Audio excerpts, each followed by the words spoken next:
Hello' everyone, কি খবৰ? সকলোৰে ভালনে? আৰু মোৰো ভালেই। পুনৰ নতুন এটি ভিডিঅ' লৈ আপোনালোকৰ মাজলৈ আহিছোঁ। আজি মানে মই ৰাতিপুৱাই মাহঁতৰ ঘৰত ছাৰপ্ৰাইজ দিব আহিলোঁ। তাৰপিছত ইমান কুঁৱলী পৰিছে, মানে ৰাতিপুৱা মাহঁতে উঠাই নাছিলে। তাৰপিছত আমি আহোঁতে মানে বেলি ওলালে, কিন্তু এইফালে মানে পূৰা মানে কুঁৱলী পৰি আছে। তাকে অকণমান বোলো ভিডিঅ' কৰোঁ। এইফালে পাপাৰ আমাৰ শাকনি বাৰীখন দেই, শাক তেনেকৈ নাই, লাই আৰু মূলা অলপ দিছিলে।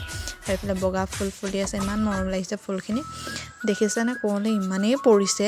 আৰু এইফালে মাৰ সৰু ফুলৰ বাগিচাখন, তেনেকৈ ফুল নাইয়ে বাৰু, তাৰপিছত হ'লেও অকণমান যিখিনি আছে। তাৰপিছত এইফালে অপৰাজিতা ফুল, ইমান ধুনীয়া অপৰাজিতাজোপা।